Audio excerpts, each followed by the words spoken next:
The orbital tracking grid at Vanguard Prime lit up like a dying star at 0420 hours. On paper, the invasion of Earth was supposed to be a 30-minute tactical demonstration. A quick, clean strike to decapitate the planet's primary military hubs before the civilian population even realized the sky was falling. 100 kinetic tungsten rods had rained down across the globe, aiming for major military installations. One of those 6-ton rods slammed squarely into the center of the main parade deck at Camp Lejeune, North Carolina. The kinetic shockwave leveled 3 brick barracks, shattered glass for 5 miles, and left a 20-foot crater smoking in the Carolina humidity. Before the dust could even settle, 3 massive, 80-meter Predator Vanguard dropships slammed into the ruined asphalt, their heavy hydraulic ramps crashing down with a deafening screech. Out poured 200 elite alien shock troopers, 9-foot tall, chitin-armored warforms carrying high-frequency plasma lances. Their biological armor was designed to absorb kinetic rounds, and their neural networks were linked directly to the fleet's tactical AI. On 60 conquered worlds, this exact drop had caused immediate, total surrender within 3 minutes. Commander Zyler, the strike lead of the first assault wave, stepped onto the smoking concrete, his 4 compound eyes scanning the wreckage for kneeling survivors. Instead, he heard a sound that didn't exist in any galactic military database. It wasn't a scream of terror. It wasn't a frantic cry for air support. It was a low, collective, guttural growl that sounded like a dozen diesel engines idling in a closed garage. Through the thick curtain of gray concrete dust, a shadow emerged. Gunner Sergeant Thomas Mac McIntyre didn't have his helmet on. His left sleeve was shredded, revealing a blood-stained, faded tattoo of an eagle, globe, and anchor. His face was covered in soot, brick dust, and a thin streak of red from a cut on his hairline. In his right hand, he held an M27 rifle. In his left, he held a paper plate with a small, sad-looking slice of chocolate sheet cake that was now covered in gray concrete ash. McIntyre stopped 15 paces from the 9-foot alien monstrosity. He slowly looked down at his ruined cake, then pulled a dented brass watch out of his pocket and checked the date. November 10th, the 251st birthday of the United States Marine Corps. The alien commander's translator unit clicked loudly, trying to process the target's physiological state. No armor detected.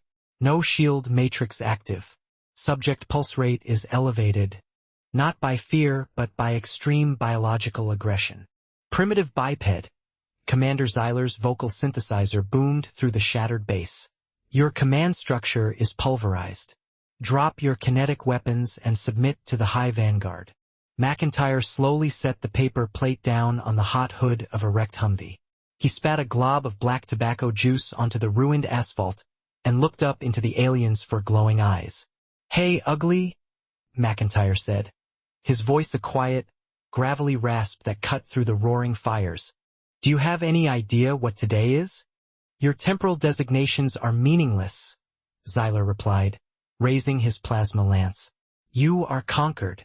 McIntyre turned his head toward the rubble behind him and let out a bellow that shook the loose glass out of the remaining window frames. "Hey, 2nd Battalion. These space cockroaches just ruined the birthday ball." The silence that followed lasted less than a single heartbeat. From the smoking craters, from under collapsed concrete slabs, and from the shattered armory doors, shadows began to move. Dozens, then hundreds. They weren't running away. They weren't looking for cover. They were racking rifle slides. CHCK. CHCK. CHCK.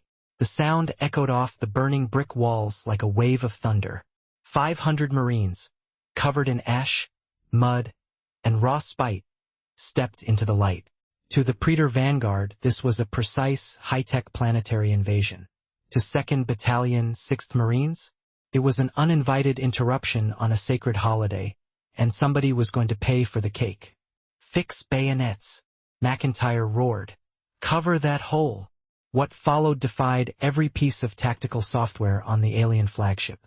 The Marines didn't use clean, textbook squad tactics. They didn't retreat when plasma bolts melted the asphalt around their boots. They advanced into the fire, using broken chunks of their own ruined base as mobile shields, screaming ancient, guttural battle cries that completely jammed the alien AI's predictive algorithms. Alien bioarmor that could deflect heavy shrapnel collapsed when 3 Marines focused point-blank automatic fire on the exact same knee joint. When plasma lances overheated, human squad leaders closed the distance, using entrenching tools, K-bar knives, and pure, unadulterated rage to pry open the armor plates. Within 20 minutes, 2 of the alien dropships were engulfed in flames. The remaining shock troopers were forced into a desperate, chaotic retreat back up their landing ramps, their living armor leaking purple fluid across the Carolina dirt. Commander Zyler, his primary plasma lance shattered and his left arm useless, scrambled backward onto his ship's ramp. McIntyre stepped onto the metal ramp right behind him, his rifle empty, holding a heavy steel torque wrench covered in purple alien blood. He leaned down, his smoke-stained face inches from the alien's cracked visor. "Go back to your skyboat," McIntyre growled, wiping a streak of sweat and dirt from his eyes. "Tell your boss we don't work on November 10th. The dropship thrusters detonated in a wild panic, blasting back into high orbit to escape the absolute madhouse on the ground. Up on the flagship Vanguard Prime, the High Admiral stared at the incoming biotelemetry in stunned, paralyzed silence. Out of 200 elite shock troopers, 11 had made it back alive. The planet's global defense grid hadn't even finished powering up yet. The translation unit on the flagship desk clicked twice, playing the last audio transmission recorded by Zyler's suit comms before takeoff. "They're not retreating. They're coming up the ramps with shovels. Get us out of here." The High Admiral looked down at the blue and green marble below, his mandibles trembling. He slowly reached across the console, marked the third planet from the Sun as a Class 5 unstable hazard, and cleared the solar system from the Imperial charts forever. Alien logic says that when you destroy a military base, the soldiers give up. But Marines? They don't care about your orbital fleet, your tactical calculations, or your high-tech plasma lances. You mess with their birthday, and they will hunt you back into deep space just to prove a point.